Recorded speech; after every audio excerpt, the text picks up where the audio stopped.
Vous le savez, mais le 8 mars est la journée internationale des droits de la femme et le groupe QVT a mis en place des interviews afin de mettre à l'honneur des femmes de l'OMH sur le volontariat. Et aujourd'hui, on accueille Marine qui est volontaire pour répondre à mes questions. Bonjour Marine. Bonjour Anaïs. T'es prête pour répondre à mes petites questions? Oui. Très bien. Déjà, pour commencer, est-ce que tu peux nous faire une présentation rapide de toi? Bien sûr. Moi, c'est Marine Antelot, j'ai 28 ans. Je suis chargée de communication et marketing à l'OMH du Grand Nancy. C'est une profession que j'exerce depuis maintenant 4 ans et j'ai pu faire plusieurs entreprises auparavant. J'ai été au ministère de la Justice, j'ai été au parc de Sainte-Croix, j'ai fait la MSA Lorraine, j'ai vu beaucoup de choses, la SNCF aussi et puis voilà. D'accord, très bien, beau parcours. Merci. Est-ce que tu peux par rapport à ton parcours, nous donner ton avis sur un regard que tu peux avoir sur le travail? Alors un regard que j'ai sur le travail, alors ce métier il n'a pas été choisi au hasard parce que je cherchais un petit peu le métier passion en fait. Et chargé de communication c'est un métier où il y a relativement peu de routine en fait puisqu'on fait une pluralité de choses, on touche autant à la photographie que au logiciel de création, affiches, flyers, invitations, que sur l'écriture. Donc c'est pas vraiment un métier routinier et c'est ce que je trouvais important dans ce choix de métier. D'accord, merci. Pour continuer, est-ce que tu peux me donner un moment décisif de ton parcours professionnel? Alors à savoir, si je remonte un petit peu à la fin de mes études, de ma licence plus exactement, je ne me destinais pas à la base à être chargée de communication, mais plutôt à être journaliste.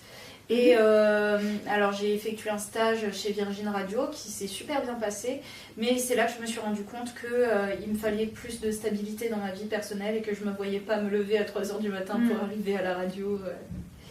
Et puis voilà, donc je me suis dit que chargée de communication c'était un métier aussi passionnant et voilà, et j'ai foncé. Parfait. Quel est le moment de ta vie où tu es le plus fière?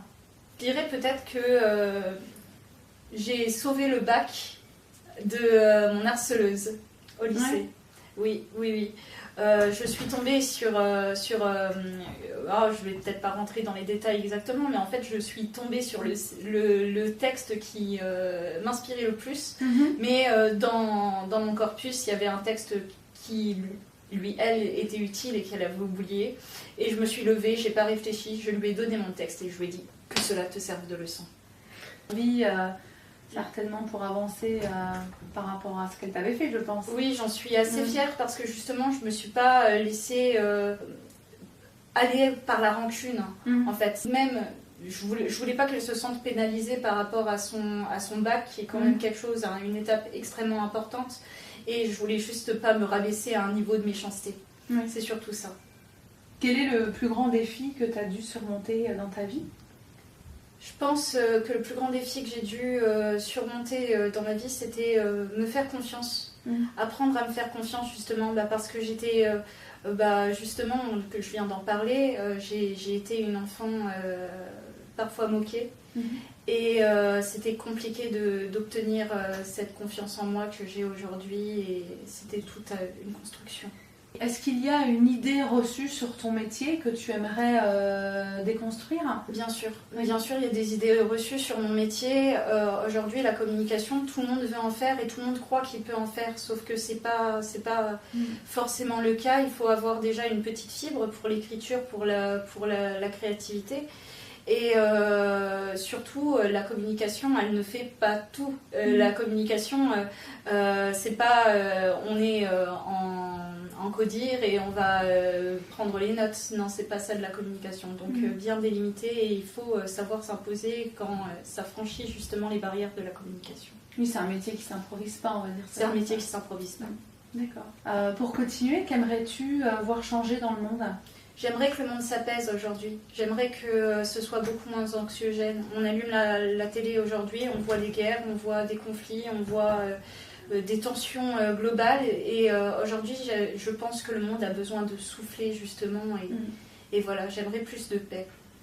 Pour terminer, Marine, est-ce que tu peux me donner une petite anecdote, enfin, une phrase que tu aimes ou un petit secret sur toi, peu importe? Alors pour moi, je pense que la tolérance est une des plus fortes valeurs que tout le monde devrait avoir. Et Bernanos disait que l'enfer, ce n'était pas les autres, comme le dirait Sartre, mais que l'enfer, c'est de ne plus aimer. Très bien. Merci Marine. Merci Anaïs.